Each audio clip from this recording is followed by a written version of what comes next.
And I'm Ramya Sakran. I am a fellow with the Workplace Justice Team, also at the National Women's Law Center. And for those of you who aren't familiar with the National Women's Law Center, we are a legal nonprofit. We are advocates and lawyers fighting for gender justice, and we've been doing that for over 45 years. We're working to drive change in the courts, in public policy, and in our society, especially for women and girls facing multiple forms of discrimination, and including queer, trans, and non-binary folks. As you can imagine, the last few years have been pretty intense for us at the Law Center since Me Too went viral. Much of our work has been focused on preventing and addressing sexual harassment, both in the workplace but also in schools. And I think a lot of us have seen how the Me Too movement and survivors speaking up have really led to high-profile harassers like Harvey Weinstein finally being held accountable. But it's also led to the creation of the Time's Up Legal Defense Fund, which is housed and administered by the National Women's Law Center Fund and connects those who experience workplace sexual harassment and retaliation with legal and public relations assistance and helps defray attorneys' fees and costs in select cases. Since its launch in just January 1 of 2018, shortly after Me Too went viral, over 5,000 people from over 66 different industries and all across the country have reached out for assistance. And for many, we hear that the simple act of being heard and being believed has been transformational. One woman who was connected to assistance through the fund told a reporter that, "I'm brave now." So it's really been a transformational entity that's come out of the Me Too movement, and it's helping more survivors get justice. But even with greater access to legal support, our laws and employer practices frequently block survivors from speaking up, much less obtaining a legal remedy. And also, sexual harassment is a systemic problem, which I think we all know. It requires systemic solutions. We can't treat this as a bad apple problem and just react to events and individual harassers as they arrive. We have to move from being reactive to proactive and encourage prevention of harassment and discrimination in the first place. Fortunately, we're seeing at the Law Center that survivors lifting their voices has also led to an unprecedented level of energy among policymakers to make real, meaningful, and structural changes to stop and prevent harassment. And a lot of this energy is coming at the state level, including here in Oregon. At the Law Center, we've spent the last 2 years crisscrossing the country, testifying and helping support the around 200 bills that have been introduced in state legislatures in response to Me Too. Again, this is just in the last 2 years, which is pretty remarkable. Since October 2017, 15 states have passed new laws strengthening anti-harassment protections, including recently Oregon, where we were honored to work with advocates at the Oregon AFL-CIO to help pass several important reforms this session. But there's so much more that needs to be done, and that's what we're here today to dive into. The goal of today's presentation is to really dig into what is needed to make real, long-lasting systemic change to stop workplace sexual harassment, and what lawmakers, policymakers, and employers can do to lead that change. And as I tend to do, I want to first provide a disclaimer that nothing we say today is legal advice. Okay, clear on that. Quickly, our agenda for today. We're going to start with a brief discussion of what it is exactly we're trying to fix here. And then my colleague Ramya will present on the crucial ways public policies and employer practices are being reformed across the country. And then we're going to break into smaller groups to workshop what public policies and employer practices or reforms you all think are really the most impactful for making change in this moment. So we're going to do some learning from you all. But first, we're trying to make this all interactive. So we're going to start with what we call a visioning question to help orient us towards what we're working towards. So for this exercise, it looks like you're all seated somewhat close to somebody. I'm going to reference your shoulder partner, which is person next to you or behind you. We're going to want you to talk to that person in a second, but we want to ask folks to close their eyes if you feel comfortable doing so. So we're going to imagine for a second.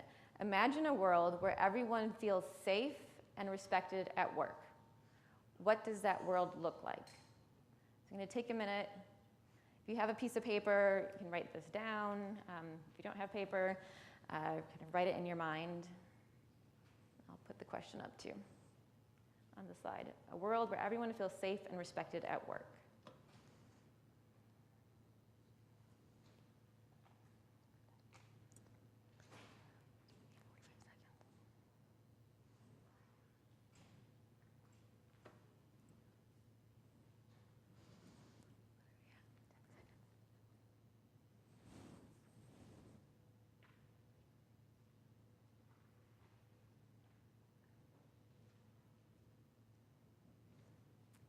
Okay. Now we're going to have you turn to your shoulder partner or somebody near you, and each take a minute to present to that other person sort of the world that you envisioned as you were sitting here. Go ahead.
In the audience for folks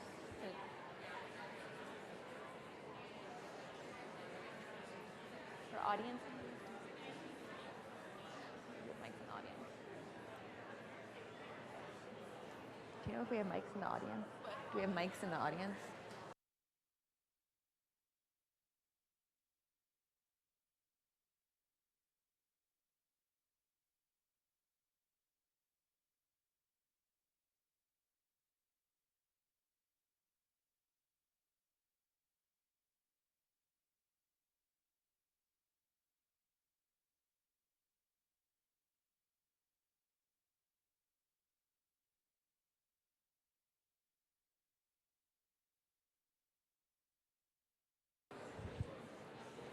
I'm going to pull you back from your conversations. Sorry to do that.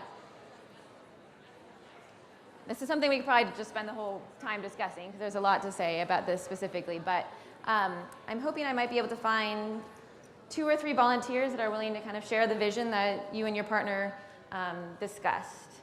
We have a mic, I understand, in the audience. Can I get maybe 2 folks to raise their hand and share the world that you envision? I see somebody back there in the middle. Back? Yeah. Thank you.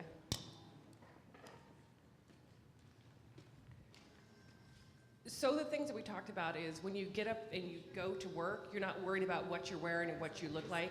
You feel confident about yourself because people are, when you walk in, are going to judge you for you and see you as a person, and that you're on the same goals and you're not looking at what makes one person better. It's what you can find in each person makes it better rather than trying to be better than someone else.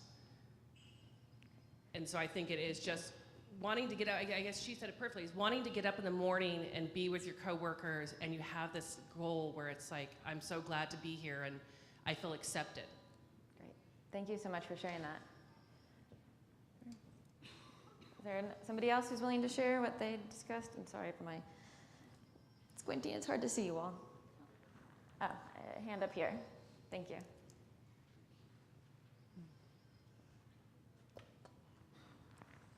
Hi.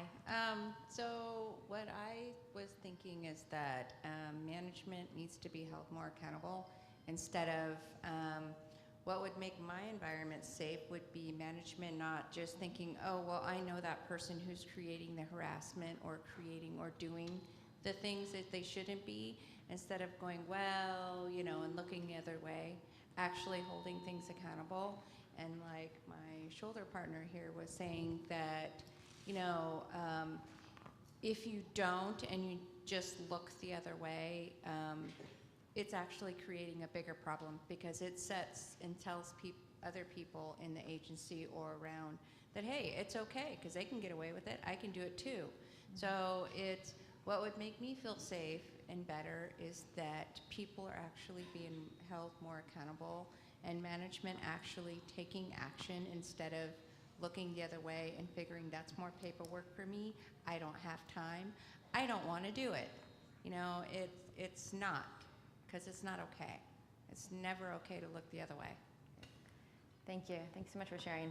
I think we unfortunately have to move on since we're running a bit behind, but I think there'll be other opportunities to share, and we'll see some themes emerging. But already, those two responses hit very much on what I want to touch briefly on next, which is, you know, what it is that we are here to address. What is the Me Too movement about? And I think, you know, kind of distilling a bit of what you said, the first person said, the ability to come to work and just get your work done and be valued for who you are is a big part of what we're trying to do, what we're trying to accomplish with these reforms around Me Too. And then accountability, that goes very much to power and talking about management. So you know, to lay it out simply, sexual harassment is a civil rights issue. It isn't about sex, it's about power. It's an expression of power, and sexual harassment is used to reinforce cultural norms about appropriate roles, behavior, and work for women and men, and to exert control over over people who, due to sexist and racist stereotypes and outdated workplace structures, have less power in the workplace. And that's particularly women, women of color, immigrants, and LGBTQ people. And that's why sexual harassment is particularly pervasive in low-wage jobs, like food service, and in male-dominated industries like STEM and construction. The financial insecurities or isolation experienced by women in these industries make the power imbalances particularly severe and lead to high rates of retaliation and thus lower rates of reporting. And it's important to note that sexual harassment isn't the only manifestation of this power imbalance. When folks call the Time's Up Legal Defense Fund for help, they might be calling about sexual harassment, but often it's not surprising for us to, in discussing with them, find out that they're also being paid less because of their sex, or they're being discriminated against because they are pregnant. Sexual harassment does not exist in a vacuum. It's often connected to these other forms of discrimination. And often the harassment contains offensive comments about multiple identities, like national origin and sex. And many people experience harassment because of the combination of their race and sex, or their disability and sex. Indeed, we've done some analysis of EEOC charge data at the Law Center, and it indicates that women of color, and Black women in particular, are disproportionately likely to experience sexual harassment at work, filing EEOC sexual harassment charges at nearly 3 times the rate of white women. So it's really important to if there's one thing you leave this presentation with, is the knowledge that sexual harassment doesn't occur in a vacuum. So if we're working on either internal employer reforms or public policies, it is absolutely essential that we not just be strengthening protections for sexual harassment, but we're doing the same for race-based harassment and other forms of discrimination and harassment. That's what we really need to do to make a difference. And it's also important to remember that sexual harassment includes a range of behaviors, from derogatory remarks to sexual assault. A lot of media attention in the Me Too movement has been focused on the most extreme forms of sexual harassment, such as sexual assault, and criminal justice responses to those. And that is incredibly important to be talking about. But we also need to focus on the less severe harassing behaviors and recognize how they are holding women back at work, making it hard to get up and go to work in the morning, making it hard to succeed at work and get a good job, and how it's about employers' civil rights obligations to ensure women's equality in the workplace. So we're going to try and play a short video here that was produced by David Schwimmer. Yes, that is Ross from Friends, some of you might recall. He has this campaign called That's Harassment, and the campaign is intended to help break down what harassment looks like so we can better prevent it. And I just want to say before we start, I want to let everyone know that the opening video includes depictions of sexual harassment and assault that may be triggering to some folks. So if you need a break now during the video or the discussion, or at any point during this presentation, feel free to step out, grab some water, some air. The video will last just a little under 4 minutes. So let's see if we can make it work.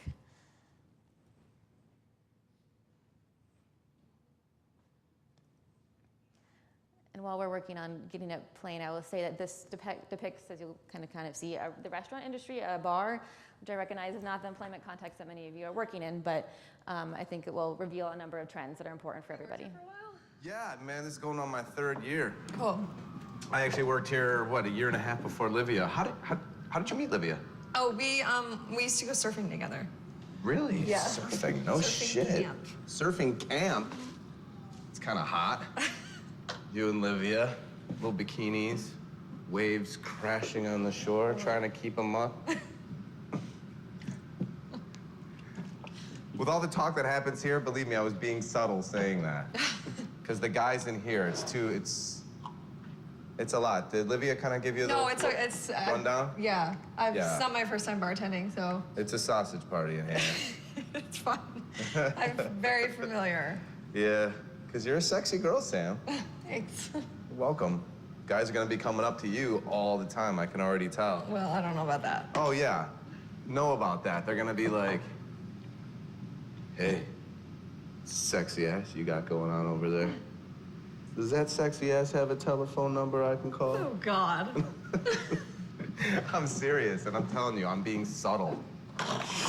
Because some of the guys are way worse than that, and they don't always just use their words, you know what I mean? No, I know. I mean, it's part of the job. It happens, you know. Yeah. Because you know guys, they'll be getting drunk, and they think they can have whatever they want, you know, the whole grab 'em by the pussy thing, Oh, and then yeah. it's like out of nowhere, they're like, boom, right there.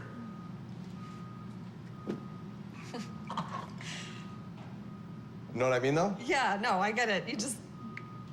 You like fully like grab. I was totally showing No, you it's how fine. Well, here, look. Let's make things even. Go ahead, grab my No, hand. it's Grab it. Grab it. I do no, squats. don't be stupid. It's gonna It's be fine. fun. It's totally fine. All right. Suit yourself. I don't care. Okay, cool. Are you sure you don't care? Yes, seriously. Because for a second there, you turned around like you were gonna give me literally some feminist rant bullshit. And I'm the biggest feminist there is that I know. Oh, 'cause, I'm sure. yeah, I love women. Sam, are you sure we're cool? Yeah, no, we're fine.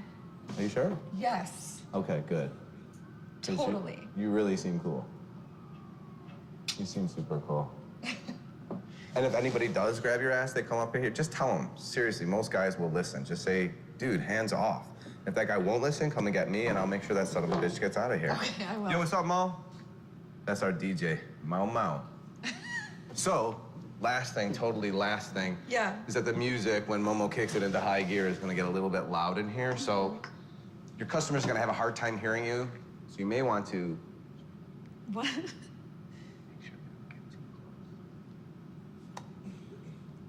and I've seen worse. Seriously, it's fucking crazy. I'm gonna go change the kegs out, okay? Okay.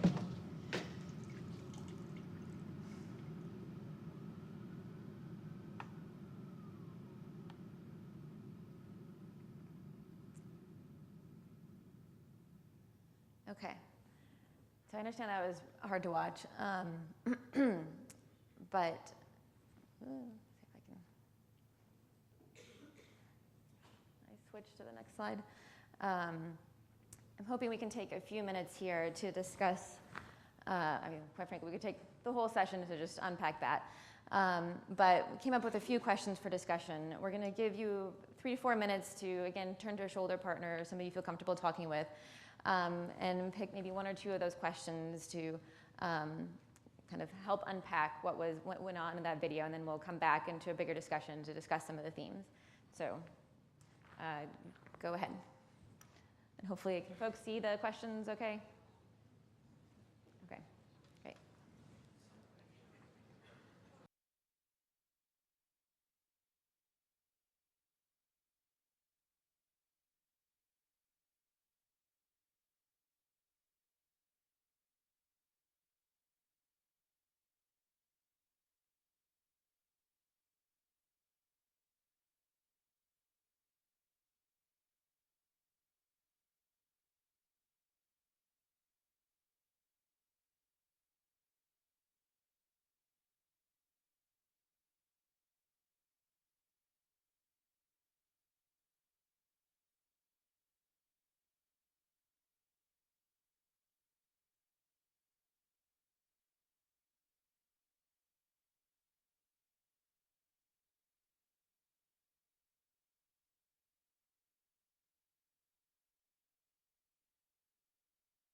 So if you want to start wrapping up your thought, we're going to bring everybody back here in just a few seconds.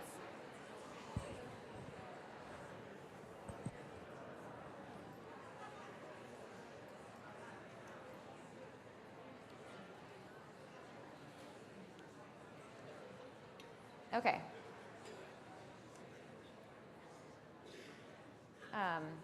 Great. Before we discuss this, maybe everybody just wants to take like a collective breath. I find that a very heavy video to watch. There's a lot going on there. Everybody take a collective breath in and out. Kind of cleanse ourselves of that. So I'm wondering if anybody in their little smaller group discussion touched on power dynamics at play here and how they're demonstrated in the video, and be willing to talk a little bit about that issue of power. Did that come up? Oh. I see. Are you raising your hand? Yep. See up here in the. Oh. Okay. We'll take you next, but go ahead.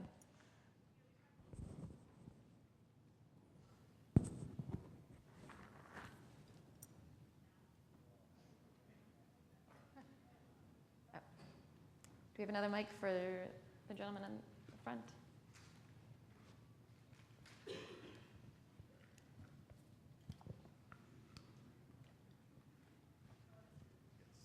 Test. Okay, we're live. We talked about the fact that she was clearly new to this position, and she was probably not trying to not create waves because he was her superior, whether it was, just in terms of time served or whether he could have actually been her manager, but that she didn't want to seem like she wasn't okay with what the job was or the culture of the job that she had accepted, and so she was just kind of playing along initially until things escalated from there, because she didn't want to seem like she was going to be, that person or be somebody that could challenge his power. Completely. Yes, thank you. Yep, spot on. And gentleman up here front, want to raise your hand to the, let me see you. Right here. Hi, I'm Michael from DHS. I have two daughters, and when they were first born, my mom said, "Don't spank them." And I was like, why? And she says, well, it develops a fear response. Their behavior is based upon fear. Not a good choice. It was the idea that I was going to be engaging and making them make choices based upon fear. The consequences of this power dynamic, because I was the adult. And I feel like when you're in a situation like that, I worked in a situation like that. We had an EEOC case, and people made choices from the intimidation based upon fear. They didn't speak up. And once you make a choice based upon fear, you're not really taking care of yourself. You're trying to hide. You're afraid of the consequences, especially the violent aggressive behavior. Some particular men in workplaces. So I feel that the reason she didn't say anything was a fear response. She wasn't making a choice based upon what was best for her, but made a choice based upon fear, probably based upon, and I feel other coworkers, previous experiences. If you say anything, it generates violence and aggression, and you don't want to do that. It's best to just be quiet. And that seems to be what my coworkers have done and other places have done. The women just say, you know what, we deal with it all the time. I don't have time for it. There's nothing I can do to change the reality. Yeah. And as a side note, I think the women that do speak up, or the people that do speak up, know their legal rights. Like retaliation, they win, So I just want to point that. We'll take one more. Sorry, I should favorite. Okay. Oh, actually, to try and get some size of the room diversity here, over on that side. Thank you. Hi, this is Jillian from ELPRO at the Oregon Legislature. What I thought, kind of a general broader power dynamic in play, and kind of also goes to question one about why she didn't tell him to stop. I think we underestimate the extent to which women rely on society and men in general to dictate when we are allowed to feel harassed and when it's appropriate to feel harassed. And so, as you can see, it was kind of escalating throughout the video, but even after he had touched her, she kind of looked to him to acknowledge that he had harassed her, and when he downplayed it, I think we underestimate the certainty that women have when something like this has happened, and the extent to which we question ourselves as to whether or not we have been harassed. It is not something that you immediately recognize as inappropriate harassment, and I think the power dynamic that comes into play in that is society and men very often dictate where that boundary is, which then dictates whether or not we tell them to stop. Yeah, and kind of going off those last 2 points, I thought it was interesting how he kept coming back to that sort of, this is just the way it is here, this is just the culture. And we do know that restaurant industry, food service, there are high rates of sexual harassment in those industries, and that's really encouraged by the tipping structure that we see. And at the federal level and in many states, you're earning $2.13 an hour before tips, and that, I mean, you rely on tips to make up most of your income, and that really makes you vulnerable to harassment by customers, by managers. And so, but he's kind of establishing over and over that, it's not me, it's the culture, and this is just, they're sort of also taking agency away from her, that there's nothing she can do about it, this is just how it is. Another reason I wanted to show this video, and it's called Coworker, is to drive home the point that it's not just supervisors who do harassment. There's harassment by coworkers, and employers do have a responsibility to address coworker harassment as well. One other question I wanted to get feedback from the group. We see briefly somebody pass by, I think the DJ passes by, and that kind of brings up the question of bystanders and what they can or should do. Did anybody discuss that in their small group? And is there something you'd like to share about what could make sense in that circumstance? We have somebody in the middle here, kind of front.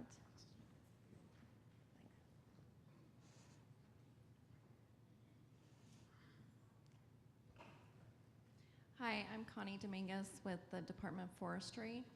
We did talk about the role of bystanders and how important it is. If you see a situation that you can tell that somebody is uncomfortable in that situation, it's really important to just go in and interject, just, hi, how are you guys doing today? Because sometimes that's all it takes to diffuse it, to where it gives that person an out to get away from the situation. So I think we really need to be aware of our surroundings. Working in the office especially, if you ever see a coworker that looks like they're uncomfortable, just insert yourself into that conversation to give them an out and to make sure that they know, even to step aside later and say it appeared like you were uncomfortable. It's okay to talk about it. I mean, that's how we're gonna bring awareness and stop it, so. Thank you. See a hand in the back towards the right. I agree with the interjection, but I definitely think that it should be taken one step further. Conversation, absolutely, but I think that that person should also be held accountable for their actions, and that in order to stop it from continuing to happen to other people, that person also needs to have a conversation as well about what's appropriate in the workplace. One thing I'd like to add about bystander intervention is, when we're talking about bystander training and everything, an important point that's always made is if the bystander feels safe intervening. Because a bystander might also be very much in a power situation where they do not feel safe intervening. That's important to note. But the New York Times actually did an interesting breakdown of this video, and it had a number of attorneys kind of parse out the script. I encourage you to look at that, but some recommendations they gave were that somebody could have made up an excuse to separate the parties. Like, Joe wants you to go look at, learn where to find XYZ materials, let me take you there. Or, if they feel safe, calling out the behavior, as I think is kind of mentioned. Do you know that you're doing all the creepy things that you're warning her against? Explicitly calling that out. So bystander intervention, I think we're seeing a lot more discussion about that in the Me Too movement and also in public policy reform. So I'm gonna actually turn it over to my colleague Ramya now to go into more depth about that, but we'll come back to have some more discussion at the end.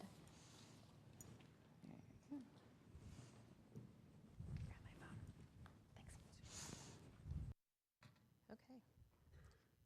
Hi, everyone. Can you all hear me? Okay.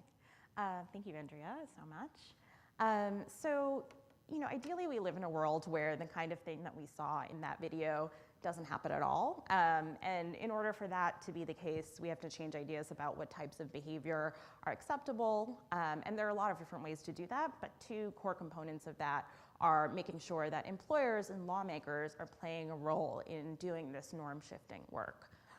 Employers and lawmakers also play an essential role in addressing power imbalances in the workplace.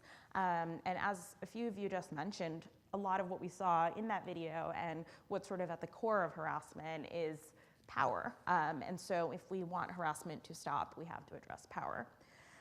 So at the National Women's Law Center, we've learned through our request for legal assistance that advocates, and from our work with advocates across the country, that there are really 4 key overarching areas in which structural change, both via public policy reform and employer reform, are needed in order to create the safe, equitable workplaces that we all want.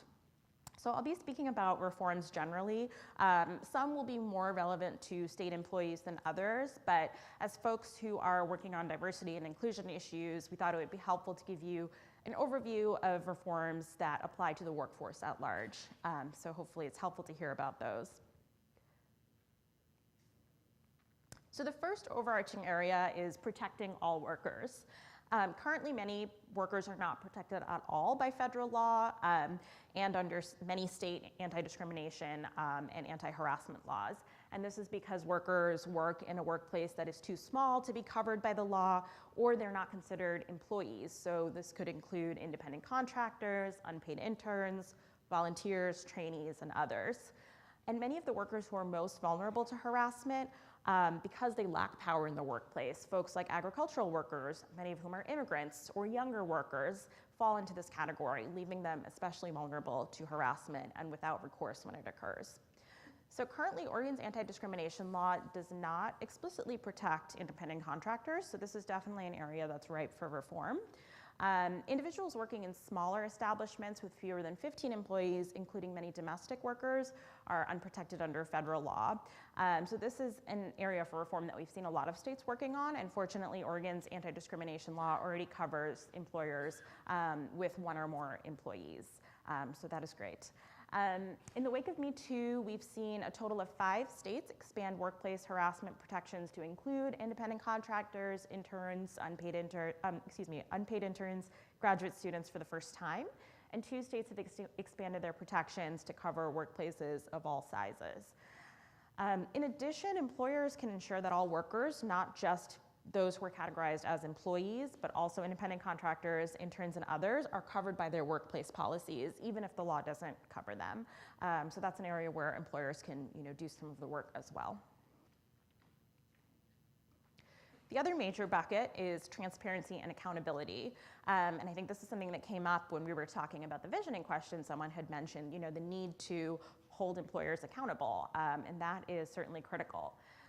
In 2017, the Harvey Weinstein story seized public attention, and it highlighted the many ways in which harassment has really been swept under the rug in workplaces, and how silencing those who've been harassed really allows it to continue with impunity. Unfortunately, the Weinstein case is in no way exceptional. Across our workplaces, various contractual tools are used to force victims into silence. And 2 of those in particular are especially problematic, which we'll talk about today. One are non-disclosure agreements, or NDAs, and the other is mandatory arbitration. So why are NDAs a problem? Workers who are required to sign an NDA as a condition of employment, where they basically promise not to speak publicly about harassment or discrimination at work. And these types of NDAs really should be banned outright because they're inherently oppressive. They sort of tell somebody, if you want to have a job here, you have to agree that should you ever be harassed in the workplace, you can't speak about it. And so there's really no justification for those types of NDAs. And we often hear of employers forcing workers to sign an NDA during an investigation after they've made a complaint, or even to be able to make a complaint in the first place, which is very problematic. Workers can also be asked to sign an NDA as part of a settlement of a harassment claim or as part of a separation or severance agreement, which can be problematic as well, and we'll talk about that a little bit a little later in this presentation. And so the other area is forced arbitration. Forced arbitration provisions funnel harassment claims into proceedings that are often secret and where the deck tends to be stacked against workers. So frequently arbitration is designed and paid for by the employer, and forced arbitration can prevent employees from coming together to enforce their rights as a group. And finally, I wanted to mention that some employers require workers to sign no rehire clauses, which is an agreement stating that the worker will not be able to be hired again by the particular company or organization, and often by its parent or subsidiaries as well. And in industries and regions where there is a single employer that occupies the entire market, this can impact the ability of individuals to be employed at all. So they can be very problematic, and really closing off opportunities in this way can be very traumatic and harmful to workers who are particularly vulnerable, who are struggling to make ends meet. And these kinds of clauses really disincentivize other workers from coming forward as well. So what can be done to address these problems? States have been doing a lot of work to reform these practices, and since Me Too went viral 2 years ago, 13 states, including Oregon, have enacted legislation prohibiting employers from requiring workers to sign an NDA as a condition of employment and limiting their ability to do so in the context of a settlement, separation, or severance agreement. So Oregon's new law prohibits NDAs regarding discrimination, including harassment, imposed as a condition of employment, and it limits them in the context of separation, settlement, and severance agreements. And on that later piece, the new law only requires NDAs, only allows NDAs in a settlement if the worker requests it, and it gives the worker 7 days to revoke after signing. And so the idea there is to make sure that the worker is truly choosing to have an NDA in the context of settlement, and that it's not the employer, kind of saying, we won't settle with you unless you, sign this NDA. And so it sort of builds in some informed consent, which is great. It's also worth noting that Oregon's new law limits employers' ability to use no rehire clauses, which is also very positive. Another area in which we've seen some reform are states requiring employers to report the number of harassment claims and resolutions that they've had in their workplace, which is another way that states can promote transparency. Okay. There's a lot employers can do as well to address transparency and accountability in the workplace. Organizations can refrain from using NDAs and mandatory arbitration clauses, quite simply, and several companies have done so. Google recently ended the practice of forcing workers into arbitration after Google employees staged a walkout or several walkouts across the world to protest this practice, and that's a photo of some of the Google walkout protesters up there. And there's some other companies that have done so as well. Adobe, Facebook, several major law firms. Uber and Lyft have ended forced arbitration as well, but they've only done so for sexual misconduct claims. So that's a step in the right direction, but going back to the point that Andrea made earlier, it's important to extend these reforms to all forms of harassment and discrimination and not just limit it narrowly to sexual misconduct. Okay. Third key area for reform is dismantling barriers to access to justice.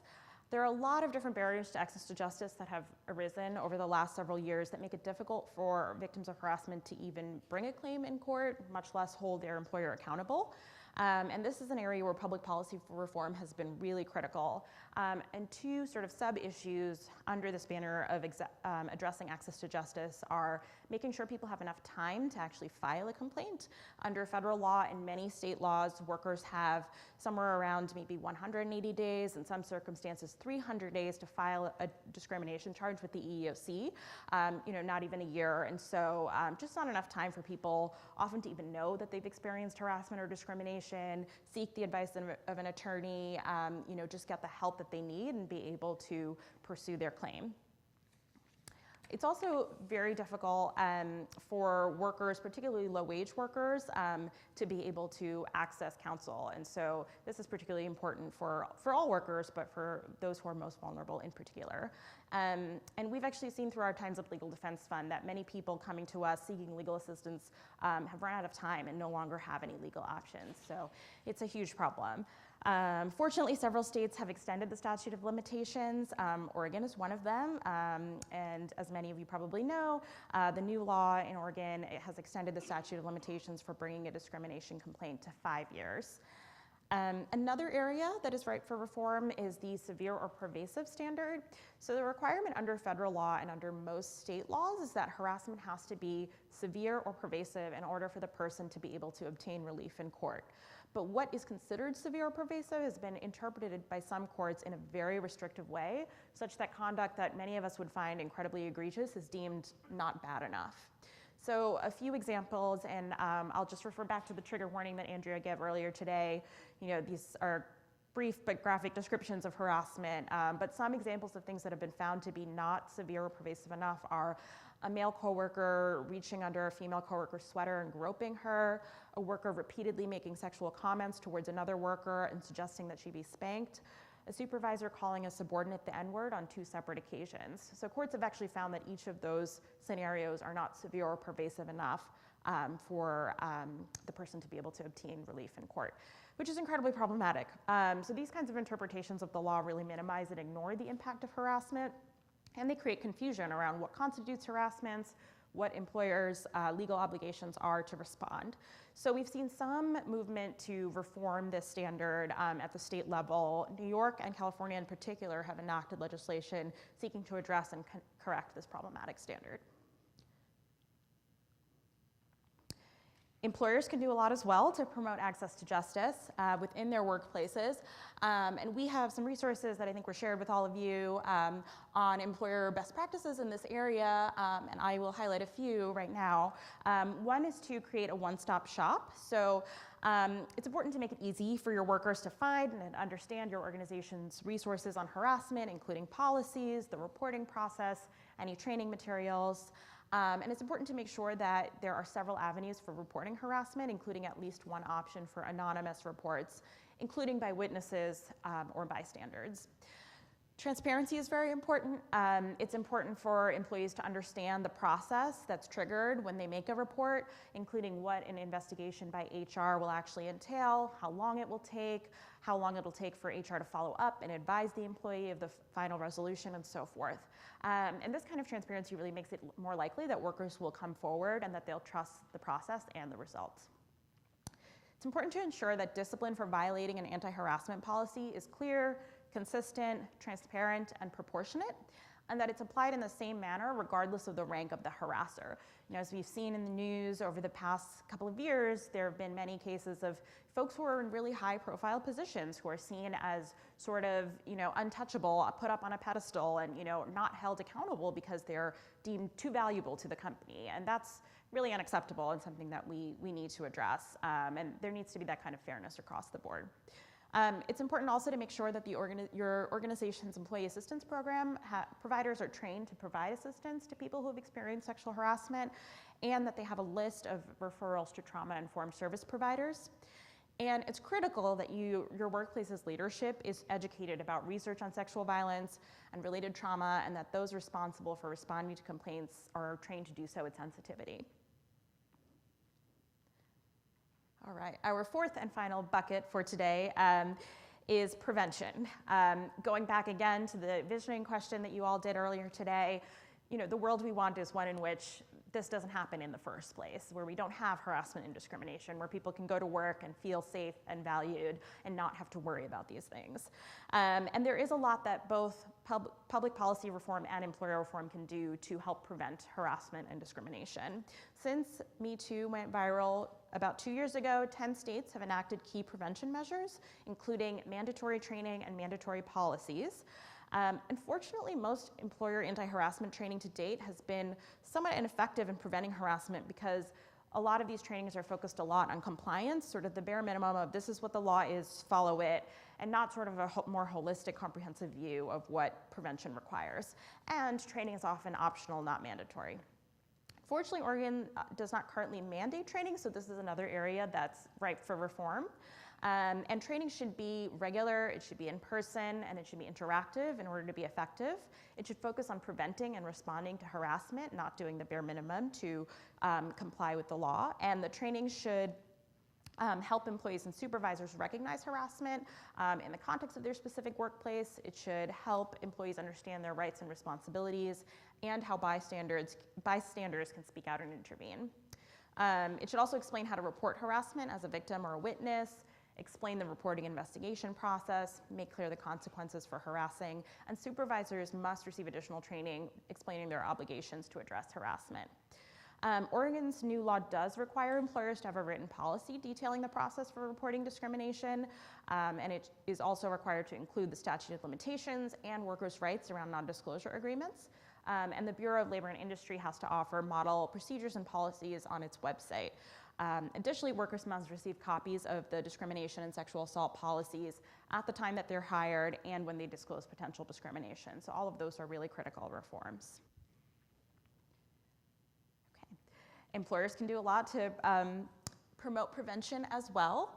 And there are many things that employers can do, and I'll mention a few of them.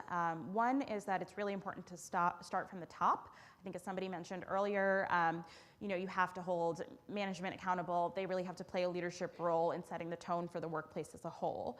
So the organization's highest leadership really has to make clear that harassment in any form is unacceptable and that it will be taken seriously. And they have to commit appropriate time and resources to implementing strong prevention and response strategies. A few ways to do this: you can have your top leadership report annually on the steps that your organization is taking to prevent and address harassment. So the National Women's Law Center has made available a sample quarterly anti-harassment check-in, which asks employees things like whether they've reviewed and understand the workplace policies and whether they've witnessed any violations. This type of check-in also serves to communicate employers' ongoing commitment to preventing and responding to harassment and retaliation, and to holding harassers accountable for their conduct.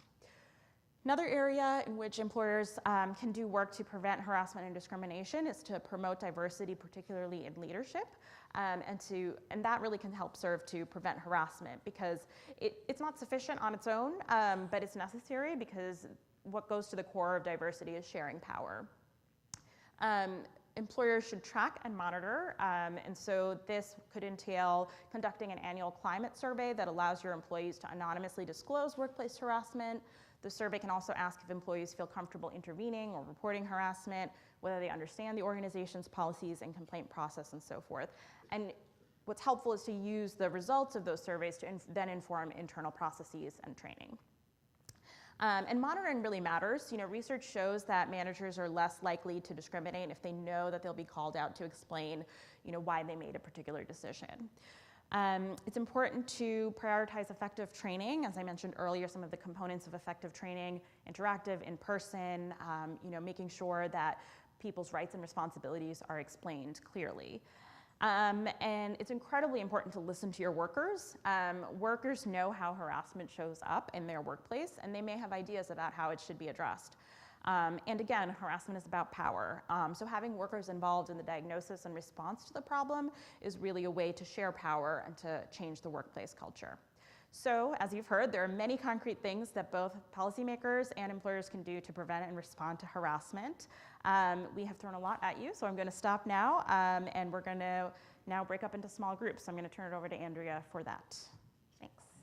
Thank you so much, Ramya. So we just threw at you like a few days worth of convenient material in 20 minutes.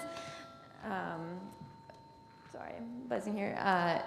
So we are going to ask you in just 1 minute here to break into groups of about 10, if you feel comfortable, ideally with folks who are from different agencies than you work or where you're working. And you'll have 15 minutes to discuss one question from, I'll post them in a second, each of the two categories I'm above. So questions about public policy reforms and employer reforms.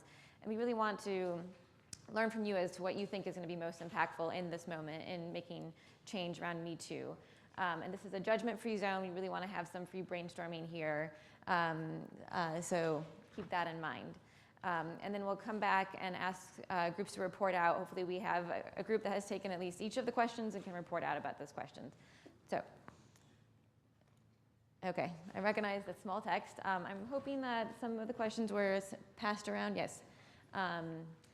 Yes, so you have those, and yeah, I think we're gonna go now. And so try to form into groups of about 10, 15, so that you can have smaller group discussions and get a diverse set of perspectives. And we will call you back in about 15 minutes.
Okay, we're going to come back now into a full group. You can stay where you're seated.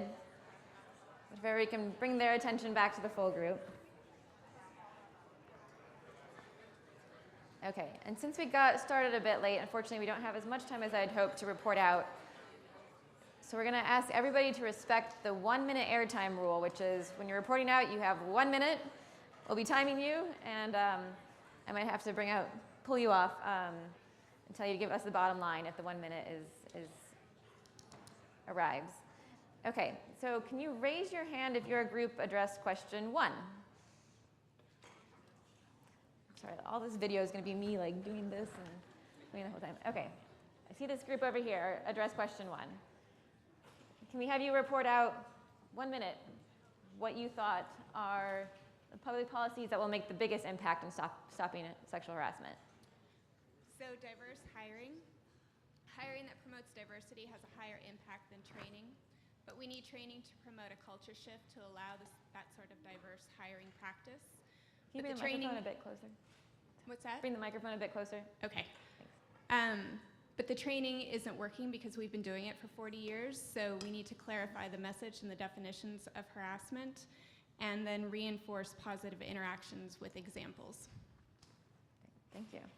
Did any other group do question 1? Tackle that? No? Oh, okay, thank you. Okay, I guess I'm talking.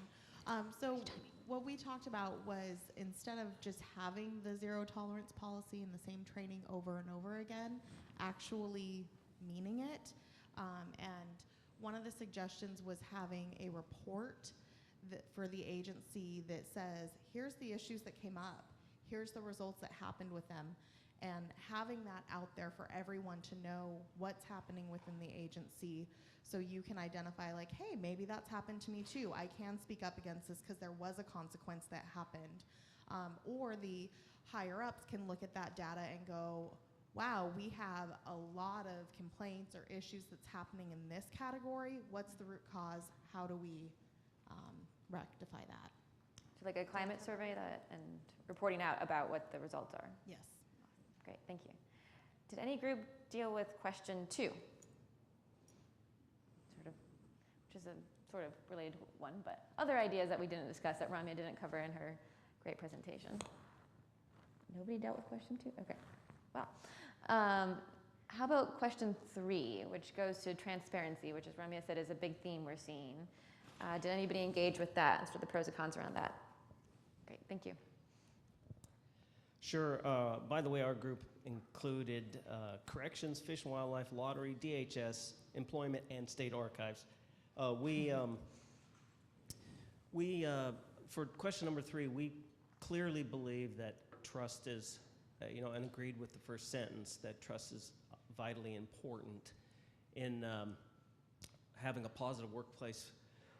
And really the pros of increased transparency are rather obvious, and that is it provides the knowledge to all of the workforce that there is a process in place within the agencies to do that.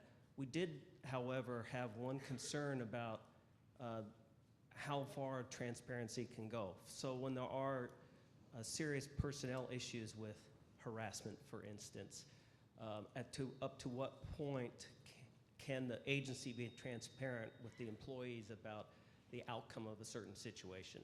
Basically, the concern over if somebody was fired or removed from service for that sort of thing, how can that information really be legally and professionally shared with the rest of the agency? Thanks. And that's definitely a tension that we're seeing coming up in a lot of states.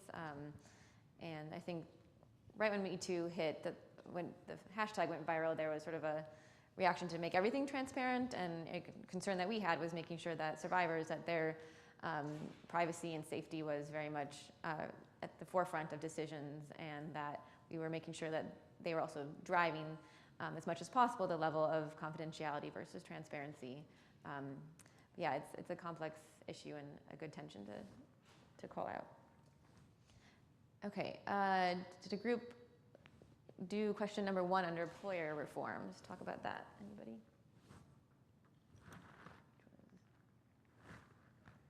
Anybody engage with the question of leadership? Oh, okay, good. Same group.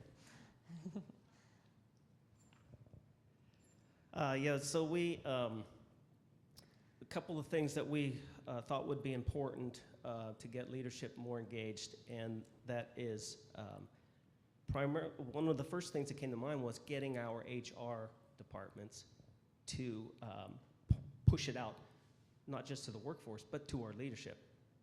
They must, we had to have somebody forcing essentially leadership if they're reluctant. And HR may be one of those ways to go. We would like to see our agencies put out annual surveys, anonymous surveys, coming down from our leadership. Leadership to be engaged in promoting anonymous reporting, if that's something, but also very importantly, having them act on policy. Our agencies all have these policies, but actually acting on them and enforcing them would be very much important. And one kind of a side subject too is that we thought that what would be important for all of our state agencies is to be role models for the rest of, and many other organizations, in particular our schools, by enforcing our policies and making it transparent to more than just our own employees.